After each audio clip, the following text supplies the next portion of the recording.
Good afternoon and welcome to our second segment of Great American Homes.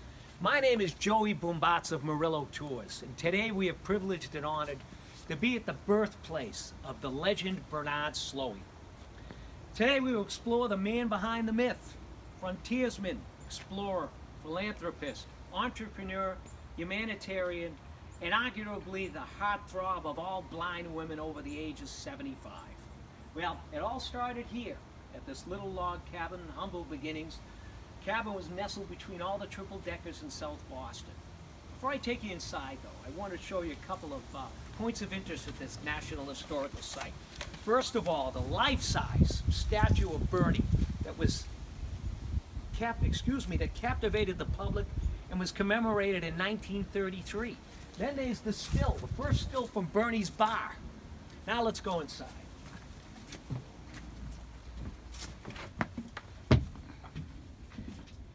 We here at Murillo Tours are dedicated not only to honor and celebrate the distinguished 75 years of Bernie the Legend, but to dispel, clarify, and right any rumors, myths, fake news, or fake history tarnishing the legacy of Bernard Slowey. As we peek into the past and glimpse the days gone by, those of you who thought all you knew all there was to know about Bernie will both be pleasantly surprised or perhaps outright shocked by some of our revelations. Remember, a photo doesn't lie and a picture is worth 1,000 words. Be forewarned, however, there is some sentimental stuff here. Get out your tissues. Now, 75 years ago, the cabin was abuzz with excitement as Grandma slowly, calmly commanded, "Boil some water and get me some clean towels," as little Bernie was ready to make his appearance into the world. His poor mom, Mary, was in labor for 5 days, however, until Grandma Slowey resorted to the extraculator. Now, where is that? Oh, here it is. Explains a lot of things, doesn't it? Anyways, here at Murillo Tours, we have uncovered thousands of snapshots of perhaps the most interesting man in the world. We have selected a series of the finest to highlight the important milestones of his life. Those of you close to Bernie will be delighted at these rare glimpses that have preserved his past, and will find yourself saying, as Francis always does, "That's our Bernie." Now I gotta find that photo album. I don't know where the hell it is. Where is it? Here it is.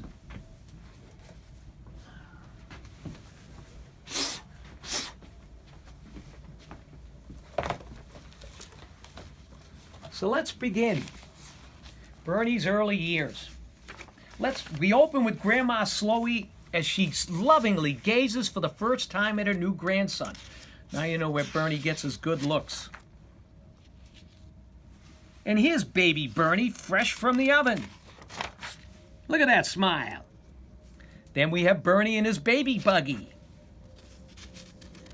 Now some firsts. Bernie and his first pet chicken. And his first smoke, too. Bernie and his first pony. Look at how stylistic, he even dressed in those days. Bernie and his first bike. He loved these wheels.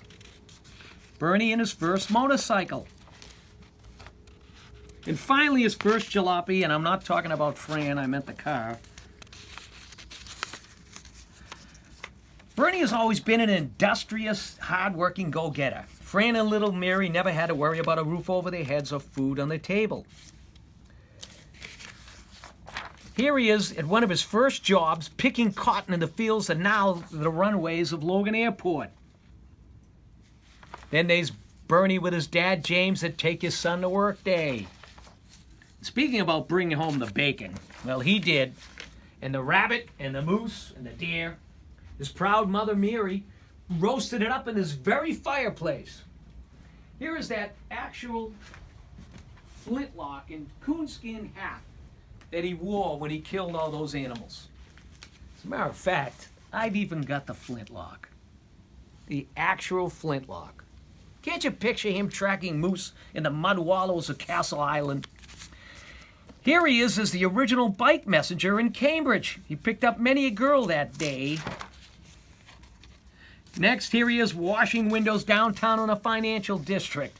Very serious as he precariously hangs several feet above the sidewalk of 7-Eleven. That Bernie had balls of steel, I'll tell you. Finally, his pride and joy, the grand opening of his first bar, Bernie's House of Beer in Chinatown. How about Bernie the Bachelor, or the Boys in the Band? Although pre-Fran days were shrouded in secrecy, we at Murillo Tours were able to uncover several indisputable photos that show Bernie was just your typical fun-loving bachelor. Here he is with his first rock band. Next, here he is with those same bandmates, seeking some relief from the heat in the Charles after finishing a gig at the Parker House Hotel. Then there's Bernie hanging out with his fellow Knights of Columbus. Bernie wasn't a bachelor for long, though. Next, we have Saved by the Fran. Here is the lovely couple. Here's Bernie picking up Fran for their first date. I don't know what year that was. Things got serious pretty quickly. Here is Bernie posing for a formal engagement photo after popping the question. And then there's the lovely Frances, minutes after saying yes. Then there was Bernie and Fran enjoying Wollaston Beach and each other. And this is one of my favorite photos. This is their honeymoon in New York City's World Fair in 1938. And this next photo, I had to steal it. Bernie loved to turn Fran on with the stylish, sexy outfits. Look at this guy. The couple final photos, a recent photo of Bernie in semi-retirement delivering fresh cream to the marketplace, just to be close to Fran. And lastly, this photo captures Fran's reaction when Bernie breaks the good news he will be retiring and now has lots of time to chase her around the house.